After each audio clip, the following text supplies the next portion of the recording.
Hey, everybody. Thank you so much for joining us once again on our EOP podcast, EOPcast. And I'm very, very lucky to be joined today by Dahlia Case, who is our C's mental health counselor. And I'm going to let her introduce herself, and then we're going to talk about some tips and other ideas and information that she is going to share related to mental health as it pertains to our first-gen students within C's and EOP. So welcome, first and foremost, Dahlia. Thank you. Thank you for having me here today. So I'm Dahlia. I am one of the counselors from the counseling department, but I'm actually, as you mentioned, the C's counselor. So that is a new role that was created not that long ago. And the idea was wanting a therapist, a counselor, in-house available to C students to be more accessible. I have been here, since August of 2022, so not that long, but I love it here. This community has been so welcoming. I've been practicing therapy for 9+ years now. I have worked in elementary schools and middle schools and high schools, and this by far has been my favorite population of people to work with. I love being a therapist. I love what I do. And I'm happy to share about that as we go along. So that's a little bit of who I am. Awesome. Yeah, I mean, I think one of the questions that I would have, so how did you get into it? What was kind of your initial passion and what drove you? Like many people, I too have a life history of challenges and struggles. Right. And for me, when I was growing up, my challenges unfortunately weren't addressed. So there were a lot of things that I struggled through that I didn't get the support that I really could have used. And it wasn't until I went to college, actually, that I met a professor who was a lifesaver, who really spoke into my life and really helped me to put together some of the pieces that had fallen by the wayside. And when he helped me, it just went off. This is what I want to do.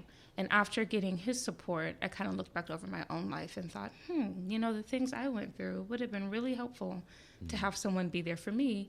So I want to pay it forward, and I want to be able to be there for others and support them through similar or even different challenges than what I went through. So that's how I got into the field overall. I went to grad school here in California. I'm not from here originally. Different story for another day. Tell me a little bit about that, though, because I remember the other day you said you're from New York, right? I'm originally from Las Vegas. Oh, okay. Which many people are like, people are born there? Yeah, I was born there, and I lived there until I was about 11 or 12 to middle school, and then I moved to New York, where I finished off middle school and high school. Moved to Washington, D.C. for college, and after college, I moved out here to California. So I did my grad program here. And I was actually a student services advisor at UC Berkeley. And I loved the work that I was doing. I loved being able to advise students around classes and helping them to figure out what it is they wanted to do academically and professionally. But I found I really had a passion on everything else beyond their schoolwork. They would come with things that were happening in their life. And I said, you know what am I waiting for? I know I want to do this. Let me just go to grad school and let me just go get it done. So I went. And I'm so happy I did. It's one of the best decisions I've ever made, and I am so honored to be a part of this profession. Awesome. Yeah, and I think that's a lot of the journey, I think, for us as counselor therapists, is that you kind of have to figure out what it is that your true passion is. And for me, I always liked the academic side, and I always kind of was just like, oh my God, I don't know if I could do the therapeutic side because it was a challenge. But I love that for you were a counselor in the academic side, and you realized, I really am attached to the therapeutic portion of this job. I'm attached to people's stories. Yeah, that's true. And really helping people to find hope and find meaning in whatever they've gone through. My philosophy, and when I meet with people, I tell them, what you've gone through is just what you've gone through. That's it. It is not a predictor of where you're going, what you could be doing right now. So how do we see what has happened? What do you want to be happening now? And where do you want to go with it? And help to, again, bridge all the pieces. And again, hope, I think, is the ultimate kind of driver behind this. How do we help find hope and meaning so we can go forward? And that's why I do what I do. Yeah. No, it's awesome. And I think so. That's such a good message because our students, being first gen, being the first in their family, an ongoing theme, by the way, in the beginning was we had our students, our peer mentors, talk about how they had a teacher, they had a counselor that motivated. So when I loved that you said that, and I was just like, okay, that resonates and just continues this theme that we've already started. LD last time we were here mentioned that as well. So, most of us had someone. I don't think I had one particular someone. I had a few people that I was like, oh my gosh, I love the way that they do their job, and I wish I could do it like that. I'm still aiming to do it like that, but it's that motivation. So what do you think is something, with regards to for first gen students, that a theme that comes up a lot for you when you're meeting with students? And obviously we're not talking in specifics here. Obviously we can't do that, but just to kind of understand in broad terms, what's something that you think students really need to kind of hear, or it's important for them to understand? Yeah.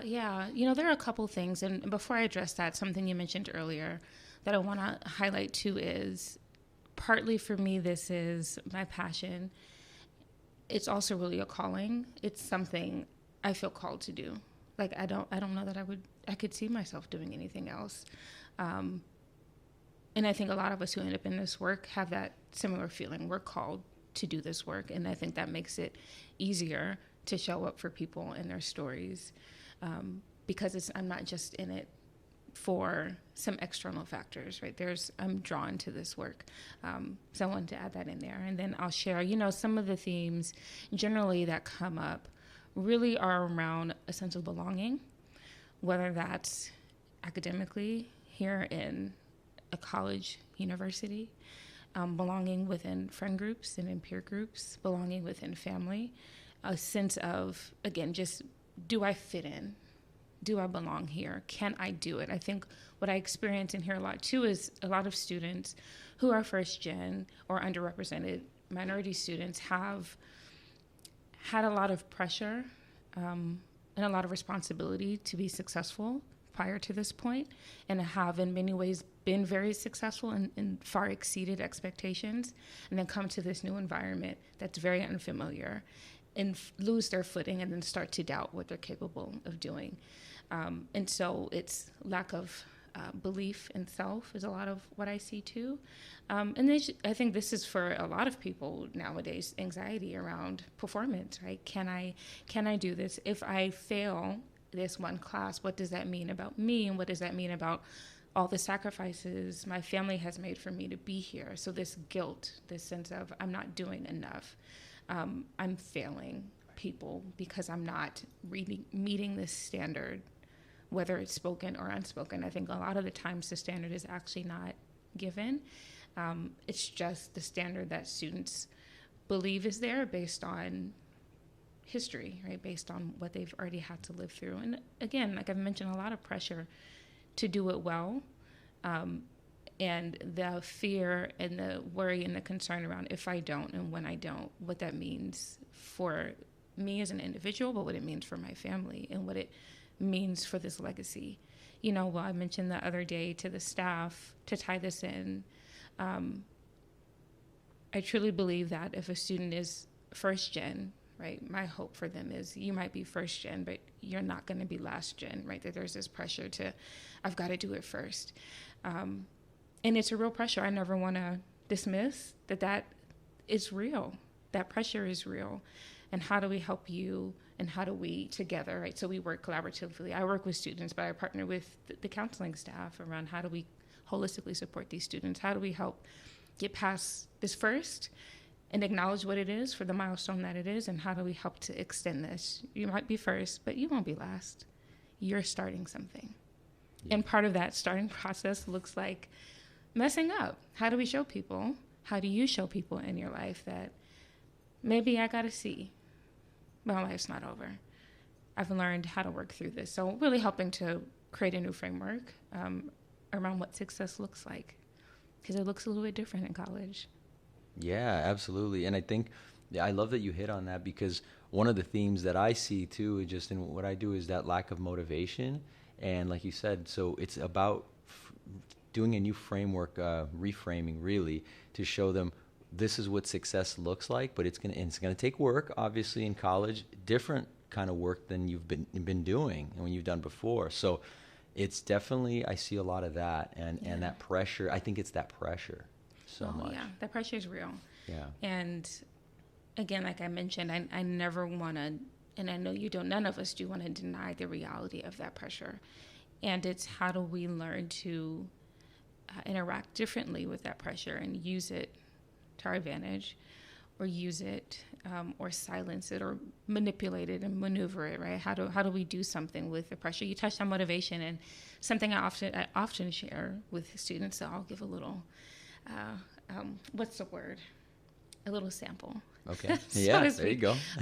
But really one of my philosophies around motivation, and something I really try to teach students, is motivation just makes it easier. Motivation is not necessary to get the job done, right? We look for motivation as, well, if I don't have motivation, I can't do it. You can. It'll be a little harder. But how do we develop discipline? How do we develop hope? How do we develop belief? And with those things, motivation will come. If we wait for motivation to come, we might not move anywhere. And I get it, and I agree, motivation doesn't make it easier. But there are other things that we can use to help get to where we want to be, and trust that with that, the motivation will come. Yeah. No, that's a great point. I mean, because sometimes it's just really tough. And so this idea that you have to always be motivated. I mean, I bet, as much as I know you said it's your calling, there are days where it is a little bit hard to get up and say, okay, I'm going in to work today. And that's just natural. It's okay not to be always really motivated or really energized, because I think throughout the day, you'll find it. And yes. I think you've done this long enough that you'll see, oh, okay, I can find it again. Yeah. So even if you wake up that way, it's okay. And I found that a lot, where I'm just exhausted some days, but once I get into work and I start talking to students and hearing their stories, I'm like, oh, okay, there it is. Yeah, there it is. It showed up. Yeah. Yeah, sometimes you got to make movements for these things to show up, and trust that they'll be there. And that's why we're here. People like us, like me, like you, are to help students when they can't find the motivation. They don't have the energy. Trying to conjure it up on your own can be that much more exhausting. So how can we encourage students to let them know the supports that are available to them, so that they don't have to do it alone? Because speaking to your earlier point about first-gen students and underrepresented students, I think this concept of have to do it myself is really big. That I have this mantle that I have to hold, and that I've been entrusted with, and that people believe that I'm strong and that I'm capable because of my community or because of my race or my ethnicity. This idea that I should be able to do anything. And so when you get here and that's the narrative that you have, and you're running into challenges, that's where that question comes in of, well, who am I really? Can I actually do this? Because I'm struggling. And the reality is we all struggle. I know I've struggled with things. And we all need somebody or something to help us sometimes. No, absolutely we do. And that sometimes that person is your counselor. Sometimes that person is your friend, your parent, your guardian, etc. It can come from unexpected places. Mm-hmm. That's the other thing that I've noticed. Sometimes it's just a matter of saying hello to somebody, and that kind of made their day. You didn't know it was going to do that. Very true, yeah. So, that's the kind of stuff. I mean, I've heard great stories about people, I held the door open for someone and I ended up getting a job from that person. Really? Yeah, absolutely. And they had no idea that that's how it came to be. I've had students come back and tell me these kind of stories, and that stuff also motivates me, and it reminds me, and I don't forget it. And that way I can kind of like share that kind of stuff with students, because those are little nuggets that you're like, yeah, see, always try to, I think, as you said before, you're not just doing this for yourself, but you're paying it forward. Yeah. Right. And I think, I told the peer mentors that you need to be mindful that you're the first, like you said, and now you need to make sure this continues. You need to be the example for the other students. Yeah. And I think that is a really unique pressure to our students. Yeah. And I really want to be mindful to balance that, because I think for some people that feels like an additional burden, right? That, well, I'm already taking care of all these people or trying to support all these people, and now you're telling me I need to pay it forward as well. And so it's how do we how do we navigate that, right? This sense of responsibility to others, positive responsibility to others, but also not have that be an additional burden, right? That we do pay it forward, and we do pave the way. And I recognize for a lot of people that, again, could feel like another burden. And so how do we navigate those two? I think it really is a unique challenge to our population, and one that will look different for every person on how to navigate that line. Yeah, great point. And I think something that I've been wondering about, and I think while you were saying that about that second burden, that second pressure, that second wave of pressure, I wonder how much that's picked up, and maybe if you can shed a little bit of light, especially going from pandemic to now slowly getting out of the pandemic. Because I've had some students that literally left because the pandemic was too much, and they got tired of online coursework and stuff like that. So in what you do, and when you see students, have you seen kind of some things that have to do with that, and what coming back to school means and things of that nature? Yeah, it's so interesting because it seems to be so unique to each person. I think the pandemic has had such varying impacts on people. For some, it's actually been really positive. Like they have really preferred being alone and not the pressure of being in class or all eyes on them. And others, it's been really isolating and really hard, if already having a tough time at home, and then to be in the house with people that you already have a difficult time with, and then adjusting to being around people, right? I think for some of the students, and a lot of this is when I was, when was it? I guess it was probably when I was at the high school, was at the height of the pandemic, and seeing how hard it was on socialization, that there were pretty significant milestones that a lot of people have missed out on, that was interrupted, that were taken away from them.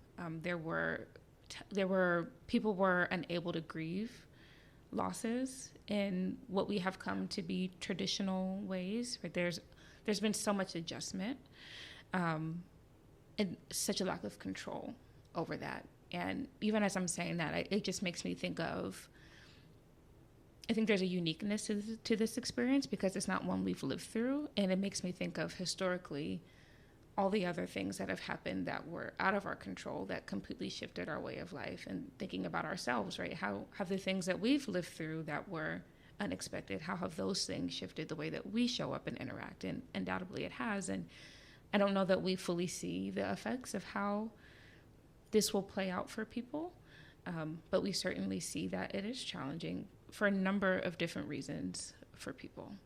Yeah.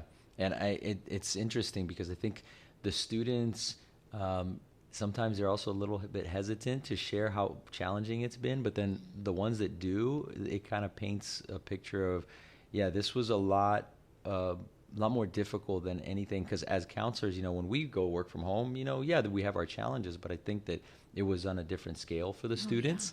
Yeah. Right. And I think it made me so grateful that I didn't have to go through anything like that.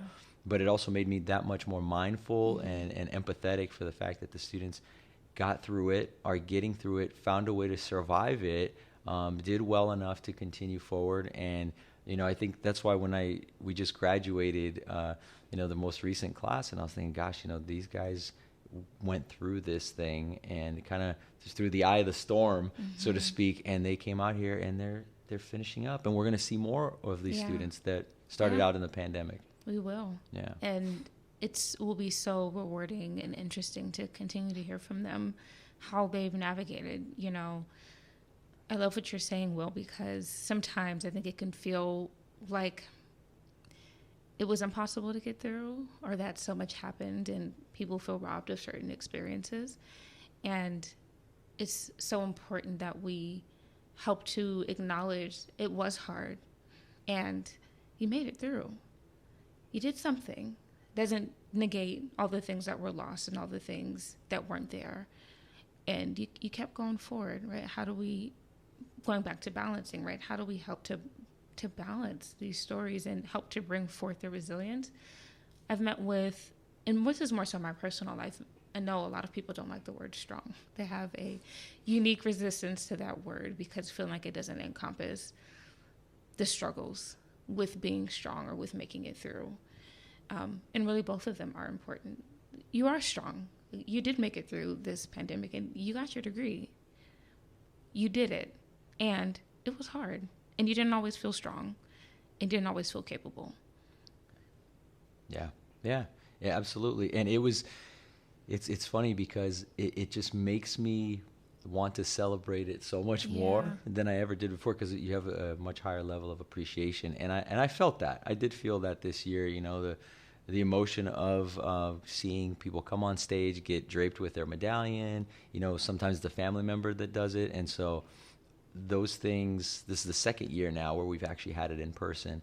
And it was impactful last year, and it was even a little more impactful this year and emotional. So it's really cool to see. And so, yeah, I think, overall, I think, one of the things that I was so excited to also get to talk to you about is to see, what are some of the things, though, that you feel, some of the tools that students can utilize in, making sure that, because I think it's easy to start the semester out and you're all, you're all motivated. And then once that report card comes out, and I'm on them and, I'm getting emails and I'm like, hey, what's going on over here? Yeah. So, I think, and their teachers are asking them questions. So what's that like, sort of that middle semester part? Is there something, are there things that you in particular try to make sure that points that you hit or tools that you share with them to make sure that they can do well? Yeah, I think for me, there aren't like specific mid-semester things. The things I would share mid-semester would apply at any time. Yeah.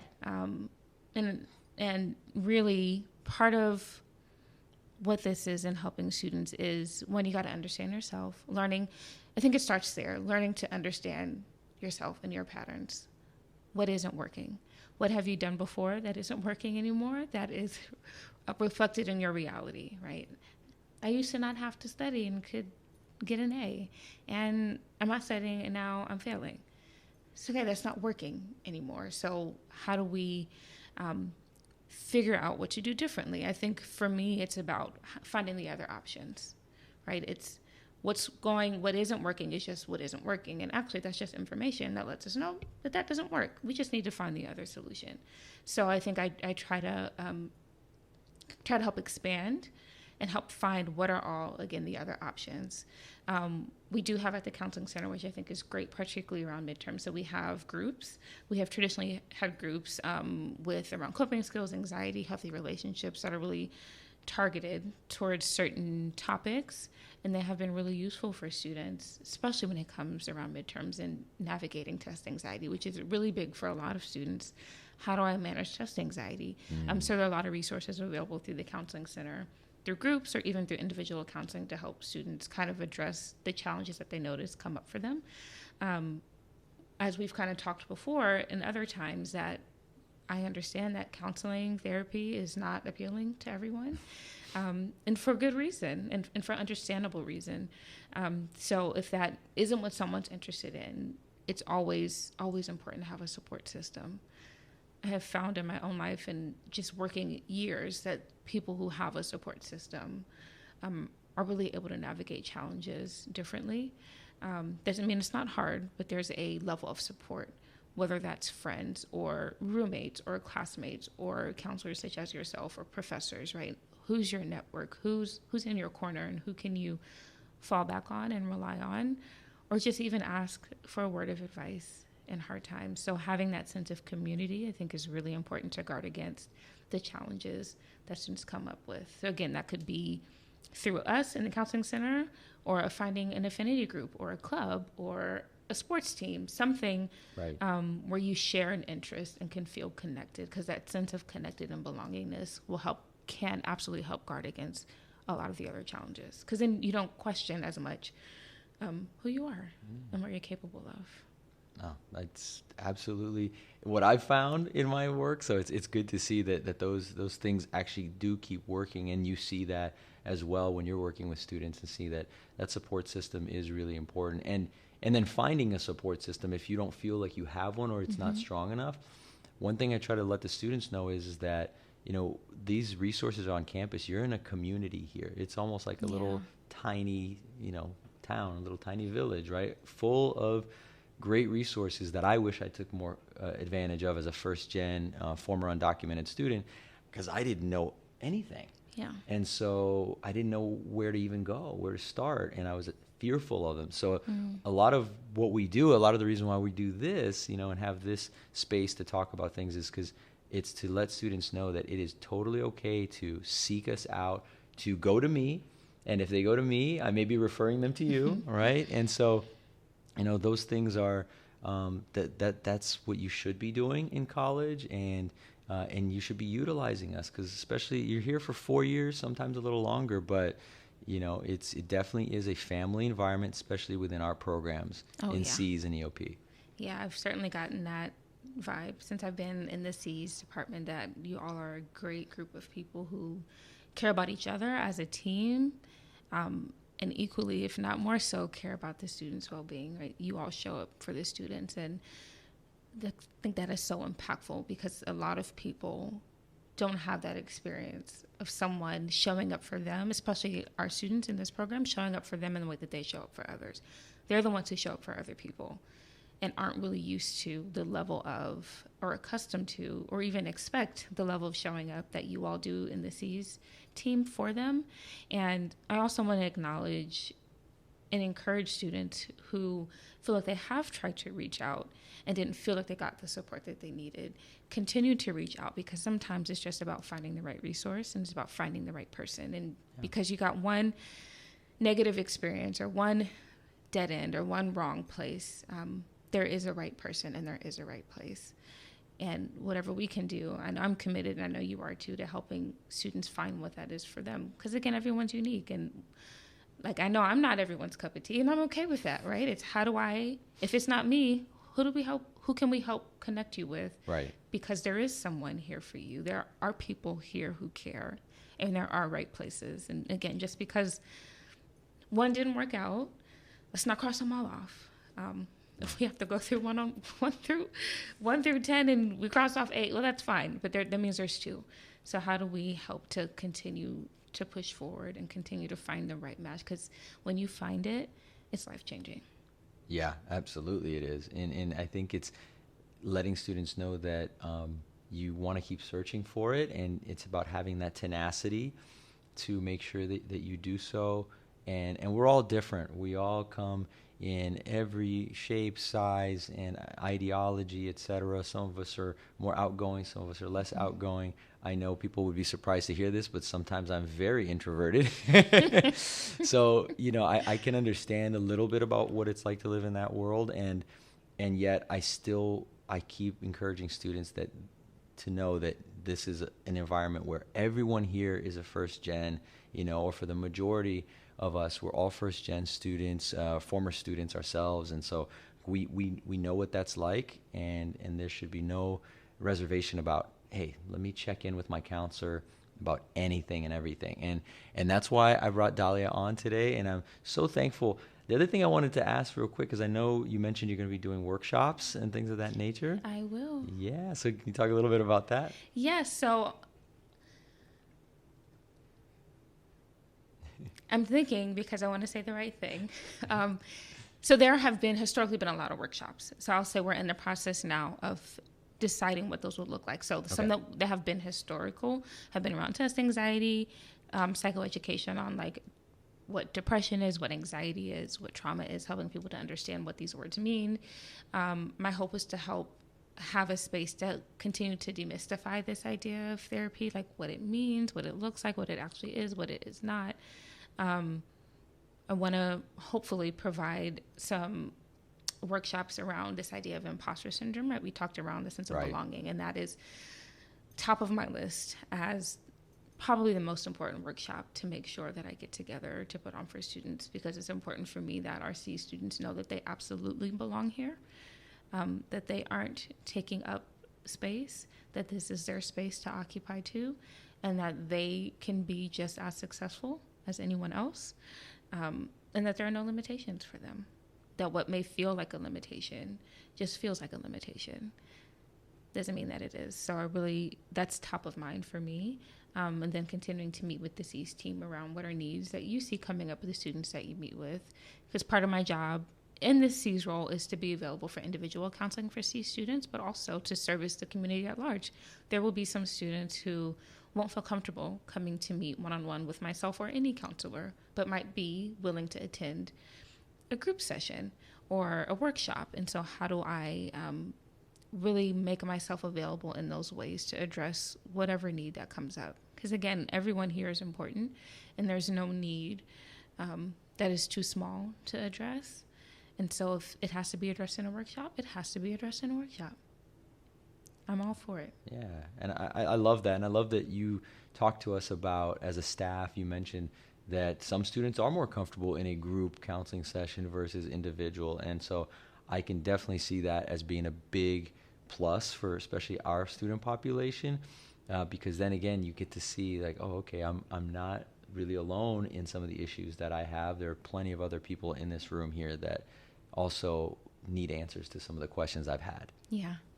And that loops, I don't know how this looped me back to this, but somehow it did. I wanted to share part of another reason that I came to this work and why I'm here in particular in C's is being a woman of color myself, how important it is to have someone who looks either like you or kind of like you do this work, because I think it helps to make it more accessible and feel a little less intimidating. So that is a huge reason why I do this work, but especially why I'm here in the C's team. It's important for me that students know that people who look like them or like their friends or their family do this work too.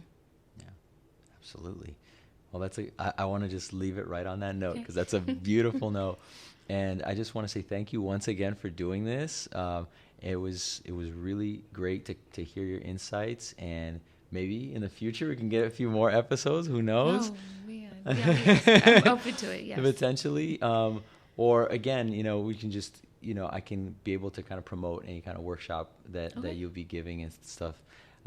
Anything that you have going on, I would love to be able to do that. So thank you so much again. Thank you for having me. Yeah, absolutely. So thank you, everybody. And that'll do it for this episode of EOPcast. We'll see you next time. Thank you so much.